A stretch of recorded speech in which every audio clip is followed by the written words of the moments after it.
Hello, hello, hello. Welcome to the Engage live stream. Going live before the event even is taking place. Welcome, welcome, welcome to those of you who are watching along live.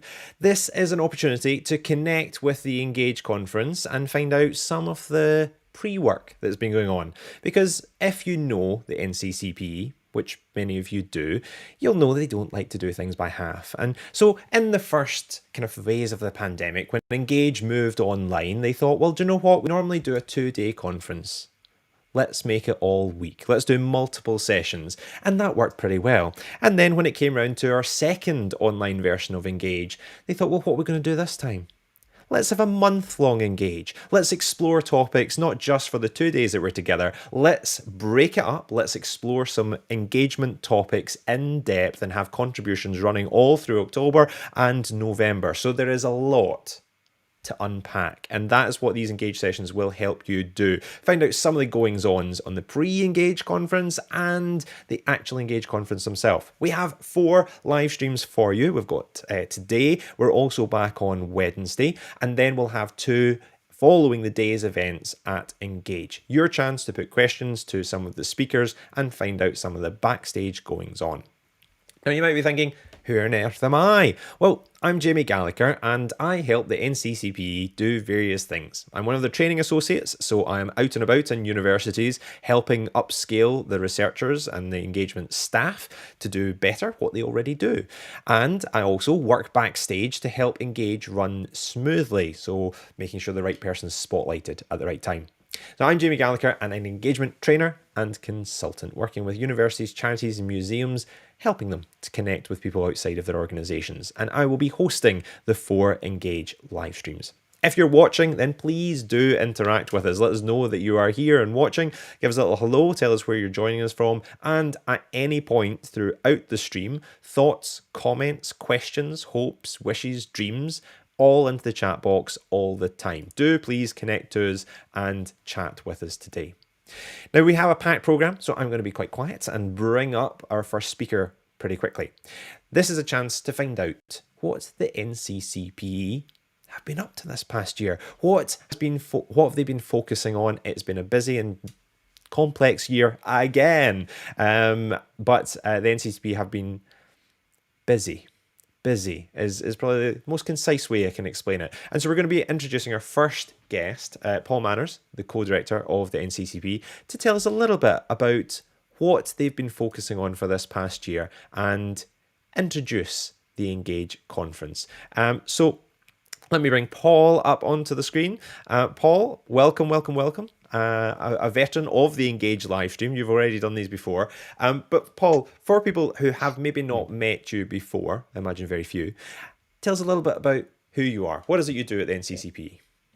Great, thank you, Jamie. Yeah, and good afternoon, everybody. I am co-director of the NCCPE. I guess I started it with my colleague Sophie 12 years ago, and we have been driving a kind of interesting wagon of public engagement along over the last 12 years. And my goodness, it's been a fascinating journey, and it's been our job really to try and connect up all of the great practice that's happening across the sector, to try and just help sense make really about where the biggest opportunities are for those of us who really care about the public role of the university. And Engage for us, Jamie, is it's just such a wonderful chance to just take stock, come together, and sense make with each other. And I guess for us this year, we've been trying really hard to listen to what's going on and to connect particularly to the public engagement professional community who've been right at the sort of in the thick of it, really, in terms of the changes that we're living through, brought about by COVID and many other shifts and changes. So Engage is a space for us to come and share some of that listening, and also to work with people who have, as you said, joined in the Unconference, brought themes to us that they think really matter, and have done some preparatory work and are going to bring the results of that into the conference when we meet next week. And then just before we delve into what the conference is looking like this year, I thought it'd just be worthwhile rewinding to this kind of same point last year. And this was obviously the first online Engage conference. And I was wondering, like, How did that feel to you? Was that different? What did the online engage mean to you last year? Do you know, it was it was really I still think a lot about particularly the opening plenary when we all came together and we shared stories of what the last year had been like, and I think we were all really reeling and discombobulated by everything that had been going on, and that space to be together, it was virtual, it was online, it was not the same as coming together. We've met in Bristol for the last 10 years. It was not the same, but it was really, really special, Jamie. Actually, it blew me away actually that we could still find those connections across all of our different experiences. And we found the 5 days utterly exhausting by the end of it, but the energy also that you can mix up and stir up through these online spaces is something we found really exciting. So yeah, we're glad to be back. We're glad it's only 2 days.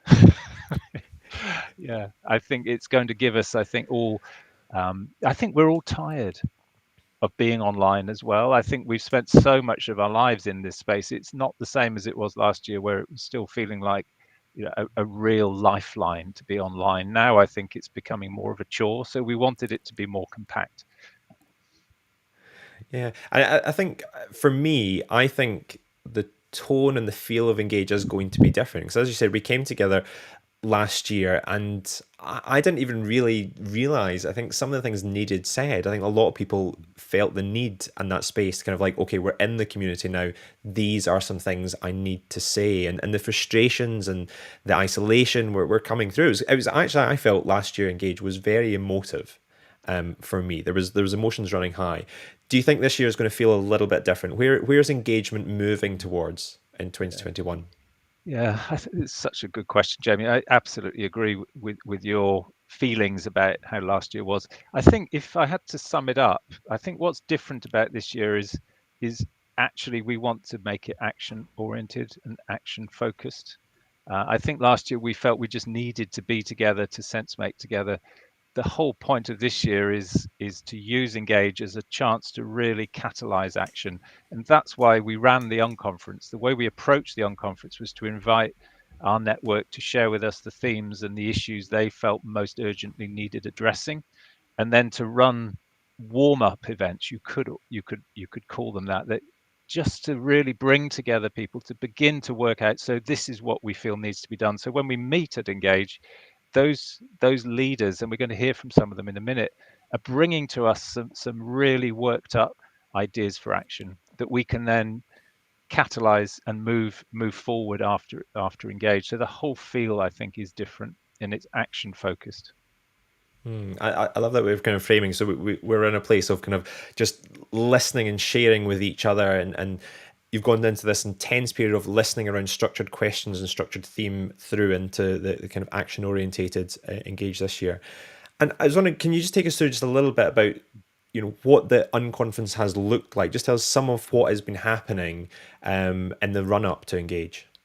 Yeah, a real mix. I think that the key idea is that it was framed around some themes that emerged as being really urgent, and there'll be no surprise for people listening, I think, about what some of those themes were around addressing equalities and diversity and inclusion, thinking about inclusive online engagement, thinking about power and the redistribution of power, really thinking about the dynamics of knowledge production, etc. And a few wildcards. We didn't want to limit it just to those. And in those unconference events, people have been bringing a proposition or a challenge to a group of invited delegates to really work them through. And in a minute, I think it'll be great to hand over to a couple of those projects to hear how they went about that. I think the other thing we've been doing is also we've had some great exhibitors. So people who are doing great and interesting work have shared it through the Unconference exhibition. So again, a kind of vitality of ideas and good and interesting practice to act as inspiration for all of us. Yeah, thank you. I mean, it's been busy. It's been fascinating watching the ideas, and the Padlet board's been populated, and the live chats that have been happening. And then just while we've got you here, Paul, as well, I wondered what is on the horizon for the NCCP. So we're going to come up with these actions. We've had these focused discussions. As we move forward into 2022, where's the focus of the NCCP lying there? Yeah, I think, these are such interesting and exciting times, and it feels like there's been a bit of a paradigm shift over the last 18 months, and I think a lot of it has been, you know, we've been jolted by COVID and Black Lives Matter and by just a quite unimaginable set of circumstances, and it's created, I think, a set of openings for public engagement, and it's wonderful to see how funders and, for instance, are really beginning to lift, I think, public engagement higher up their priority list. And so for us, continuing to work closely with funders like UKRI, the Scottish, Welsh, Northern Irish funding councils, Research England, Wellcome, to really nurture good practical policies that will make a difference on the ground is something we're continued to be really invested in. We're really invested in how the knowledge exchange agenda is going to continue to develop. That seems to have brought real energy. The civic agenda is fascinating. Again, another example of where the energy is lying at the moment. So from our point of view, continuing to work in a networked way and to really promote, I think, the value of the expertise that public engagement professionals bring, and those researchers and those university leaders who get and believe in this way of working, and to really platform that expertise and make sure people are really drawing on it, drawing on the craft of excellent engagement. It's so important. You love, particularly, I know, science engagement. What a wonderful kind of set of skills and capabilities and ways of working that we should be celebrating. And in lots of different disciplines, engage practice, engage craft. There's never been a more important time for people to draw on that beautiful work. And our experience, I think, in understanding about culture and culture change and how you create really positive cultures for good partnership and collaboration, and our experience and expertise in how you build that collaboration inside and outside the university. Again, what a wonderful group of people to provide that kind of expert support in their universities. So continuing to promote, I think, the value of this work and to capitalize on all the hard labor that we've put in, emotional labor often, as well as physical hard work. So yeah, it feels like a really exciting time for us all. Yeah. Brilliant. Another ambitious agenda then. So continuing to bring lots of people together. And I know a lot of the groups that you were mentioning, they will be at Engage joining in these conversations as well. So Paul, thank you very much for joining us today, and I look forward to seeing you at Engage. Yeah. Thanks, Paul. Thank you. So that's our first guest, Paul Manners, co-director of the NCCP. And as Paul said, it's great that we've actually got some of the theme leaders from the Unconference with us today, so we can hear some of the conversations that have been going on. And we're going to move straight on to our next guest, who is David Owen, and he has been co-leading one of those themes. So David, welcome to the Engage live stream. First of all, could you just tell us a little bit about who you are and what it is you do? Hi, Jamie. So as you said, my name's David, and I work as a public engagement consultant, and I've been working originally since 2009, first and foremost with the NCCP when they were set up, and I've been freelance for about 7 years, working with universities on strategy and working with funders on similar themes. And you had a particularly, an interesting theme to work on. You had the wildcard theme. So tell us what theme you have been exploring in the Unconference. So we picked the wildcard because it didn't quite fit in any of the boxes that had come up from the work that the NCCP did, and I think that's really appropriate because the theme that we've been working on is leadership. So leadership in outreach and public engagement. And I think it really touches upon quite a lot that so quite a lot of those themes that you'll hear at the Unconference. So equality, diversity, and inclusion being one. Like how do you embed public engagement within research? So leadership's just, it kind of like joins these things up. if you like. And we've been working with both sort of academic research leaders and people in professional roles who support academics and communities to engage the public with research. So we've been working with both of those groups in the run up, and it's fair to say we've had a mixture of two main interests in this. There's those who are interested in their own personal and professional development, as leaders. Some people maybe in these roles aren't like formally recognized leaders, but you're passionate about the work that you're doing, engaging the public, and you have this informal kind of responsibility. So we've had people who are interested in sort of their own development and how do they sort of tackle some of these challenges of public engagement, partnership, culture change. And then also we've got like cohorts of people who are really interested in how do you support others. So what would a leadership program look like, either within an institution or across a funding call, and what should that consist of? So that's, yeah. And before we dive into some of the kind of the results and the learning and the finding that you've taken away, I was wondering, can you just tell us a little bit about how the Unconference has been structured? So how is it that you've gone about gathering these voices, and how have people been contributing? Thanks, Jamie. I should say, so there's been 4 or 5 of us sort of organising this behind the scenes. So the Ogden Trust, Claire Harvey, Sophie Duncan's been involved from the NCCP, Helen Featherstone from University of Bath, and Charlotte Thorley. So we've kind of been a core organising group, and then we had like a workshop, an online workshop, to bring together people who were interested in exploring this further. That was the interest in that was surprising. Actually, we had over 100 people sign up, which really kind of took us by surprise. We were expecting a small group of say 20 or 30. And then at that workshop, we had contributions from people who've been involved in developing leadership programs, for like specifically at outreach and public engagement. So the ASDC, the Association for Science and Discovery Centres, have recently developed a program. Myself and Helen have worked together on a program that's funded by FDFC and the Ogden Trust.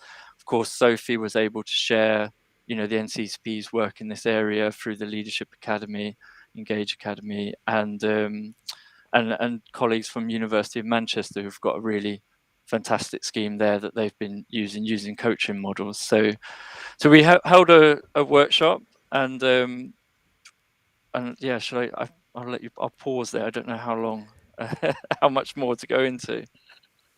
Oh, we've got plenty of time. Okay. But if I'm maybe slightly provocative on this, like engagement leadership.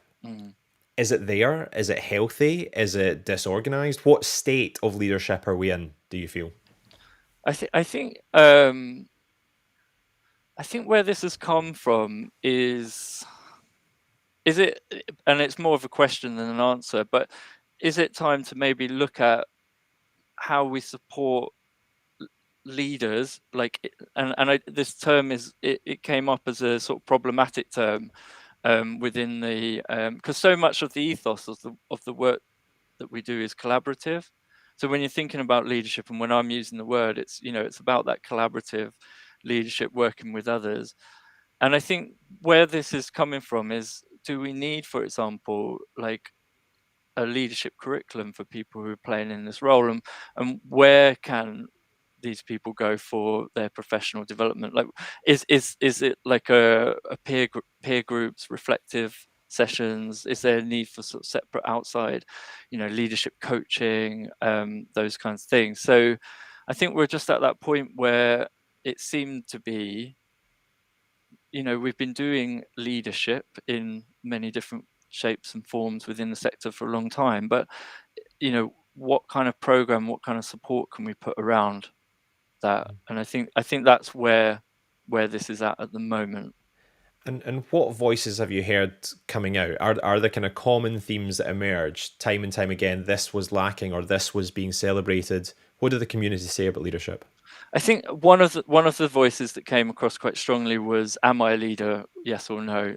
And so there's this kind of question mark if you haven't got it as a formal role. Is this for me? And so there's a bit of work that I think could be done around that. And then I think maybe once you get beyond that to start thinking about the development of a leadership program, I think there's loads and loads of questions. It's like, what are the outcomes that you're trying to build, like with the leadership program? Like, is it about attributes, or is it particularly focused on sort of engaged research leadership and, or community, working in communities as community leaders, etc. So there's a lot of, sort of, how do you scope a program? What methods do you use? So when is it right to use mentoring, for example? Why might you use mentoring in a leadership program, or where might coaching be more appropriate? Or just to give an example. So I think there's a kind of like higher level questions around, like, who's this for? What's the purpose? And then you go beyond that to, like, how would you design, like a leadership intervention, and do you need one within outreach and public engagement? Like, is it unique enough? And if it is unique, where are the similarities with other fields, like say in social justice or charity sectors, etc., etc. So some more, I think we move the questions on, if you like, and the aim at Engage, I'm probably maybe jumping on to some of the other, but the aim at Engage would be to explore this a bit further. Brilliant. And so when are you speaking at Engage? When can we come along and hear more about leadership? It's on, and the team at NCCP won't forgive me if I get this wrong, but I do suggest check the program, which I know you've got a link for, and it's out today. But from memory, on day one, we're holding a workshop, and I think it's at 11 o'clock after the opening plenary, and we'll be doing some thinking around, like, that question: is there a leadership curriculum for outreach and public engagement, and what can we do collectively to move this sort of agenda forward? And really an open invitation to those who attended the Unconference to come along and continue that conversation, and those who didn't really, people who really want to be involved in and for whom this is interesting.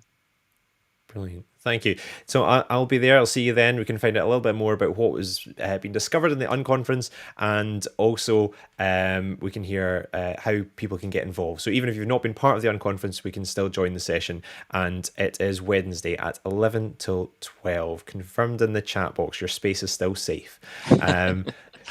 So thanks for joining us, David. Thank you. So that's the first of our theme leaders, and we have a couple more theme leaders to hear from today. So we're going to bring them straight up on stage. Let's welcome Sarah and Damien to the virtual stage. And I'll ask the same question to both of you first of all. Maybe we start off with Sarah first of all. Could you just tell us a little bit about who you are and what it is you do, Sarah? Yeah, sure. Hi, everyone. I'm Sarah Gifford. I'm the Community Engagement Manager, and I'm based in the Centre for Public Engagement at Queen Mary, University of London. So essentially what that means is I am a PEP, and I support our academics and our students to engage our local communities and communities wherever their research may have impact. Brilliant. Thanks, Sarah. And if we just go over to Damien as well, if you could just introduce yourself and tell us a little bit about what it is you do. Yeah, hi everybody. My name is Damian Hebron. I'm the Public Engagement with Research Manager on the Wellcome Genome Campus, just outside Cambridge. Working in our public engagement team there. Brilliant, thank you. We're just, before we went live, we were just talking about how you introduce yourself to people as well. And these are introductions which to most people listening are going to be very familiar, but when you're in a taxi and someone asks what you are and you're a public engagement professional, it can be exhausting. Just throwing that out there. Now, the topic that you were working on was challenging our own power and privilege. Challenging power and privilege, something that is, increasingly important. And I think in public engagement, certainly the conversations we were having last year around the Black Lives Matter movement all of a sudden the focus was on something that we had neglected for a long time. So why did you come around this theme? Why was this important for you? Sarah, if I go for you, why this theme and why now? Because I think, so at Queen Mary particularly, we were quite an early signatory to the UPP Foundation's call for universities to demonstrate their future commitments to their place through the Civic University Agreement. And myself and the team here at Queen Mary have been leading on forming the institutional agreement that we will make, and we've really challenged ourselves to ensure that power is kind of well shared, well reflected in all of our process today, and where we go with the agreement when we launch that next year. Brilliant. And Damien, would you say that, is this something that public engagement has been switched on to for a long time, or is it now more important, or are we just now discovering the gaps in our power sharing? Like, is engagement good at this currently, or do we need to get better? So I think people working in public engagement have a lot of ambition around working with communities. They have a lot of acknowledgement of the communities that have traditionally been marginalised and neglected from the conversations. But what we were interested in, and it was interesting to hear Paul earlier talk about being action oriented, we were interested about how we go about taking those first steps, because going beyond the ambition and the stated vision around engaging diverse communities to something that was about how we took step one, which was to initiate the conversation. And so for us and our team, it was about building our sense of confidence and purpose around that. And so we went through a process of that over the last sort of 8-9 months, and it felt like there was something there that was worth sharing and discussing kind of openly with other public engagement professionals. And it's been interesting through the Unconference how many people are really trying to take practical action in this respect. And then what did your Unconference experience look like? So also we had a few weeks to explore this topic. From when you kind of put that call out for voices, what kind of responses have you had? And what did your Unconference shape actually look like? Was it Zoom calls, meetings, Padlets? How did you organise this? So we ran 2 sessions online, one on Teams, one on Zoom, just to enable more people to be able to join us in this conversation. And we basically presented the work that we've both been doing in this area, and basically a call to kind of, for people to share with us what work they've also been doing, sharing kind of the sticking points and how they've got through those, as well as, we had a lot of people on the call who were just curious and interested to hear the work of others. So yeah, it was a really interesting discussion. We probably had around 30 to 40 people join us over those 2 sessions, and it was just really enlightening in terms of the questions and provocations that people were asking of us as well. And we were kind of match made by NCCPE, so we'd never met each other, and actually there's a lot of overlaps between what Sarah and her team have been doing and what we've been doing, but also lots of distinctions as well. And so it was quite interesting to explore some of those and to sort of share. So it's been quite rich having those conversations where issues around place or location or around kind of some of those things that might be different for different institutions, but also some of the commonalities as well. Mm-hmm. And when you were listening to the voices emerge, did you feel, were people kind of thinking, oh, we're doing this already, there's nothing to be changed? Or were people kind of coming and saying, this is an important issue, but I really don't know where to go? Or were people emerging with ideas? Was there any kind of common themes that were emerging from the discussions?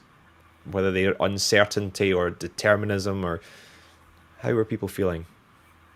To be honest, a bit of everything that you just described. And I think that's why this kind of this theme within the Unconference is so important, because I think we're all on a similar journey here, or a desire or a passion for to enable this more in our work and in our practice in supporting others. And it's just, I think we're all on different kind of journeys or spectrums around this, and it's kind of bringing all of these good things and ideas and questions that we all have together to figure out how we can best support each other across the network as well. So a bit of everything, and I think that's what we're going to be exploring a little bit through our Unconference, for our actual Unconference session on the Thursday. Yeah, maybe Damien, you could just tell us a little bit about what that's going to look like. So you'll be speaking on the Thursday, and this will be the kind of culmination of your learning and the knowledge that you've gathered through the Unconference. What is your Engage session going to look like, and what might we learn if we come along to that? Yeah, so I mean, we were really clear that for us, we're approaching this quite humbly. Like, we're at the beginning of our experiences and we're not experts in any way. And so we wanted to approach the session in that spirit. And so it's very much a workshop that people will come and should be prepared to kind of come and try and think about the practical steps they can take. And we're going to try and hopefully walk people through some initial thinking and practical steps about how you might redistribute power in your own organization and think about your own personal and institutional power. So yeah, the aim is for it to be quite practical and hopefully for people to take away some actions that they can perhaps try and employ themselves. Brilliant. Thank you very much, Damien, Sarah. Thanks for joining us. Thank you for talking us through your topic. And that's Thursday. Join us for looking at that kind of power sharing that we can be embedding into our engagement. That brings us to the end so quickly of our first Engage live stream. But there are more in store. We'll be back on Wednesday at the same time, when again we'll be speaking to more theme leaders, finding out how they went about exploring the topics that they had decided on and what their contribution for Engage will be. So join us again at Wednesday. We'll also have live streams catching you up on all the days goings on following the Engage conference. So do check out the programme. It is live. There are still spaces available for the session, and join us on the 1st and 2nd of December at the Engage conference, and join us again on Wednesday for the next Engage live stream. But from me, Jamie Gallagher, I will see you again soon. Thank you very much for joining and joining in.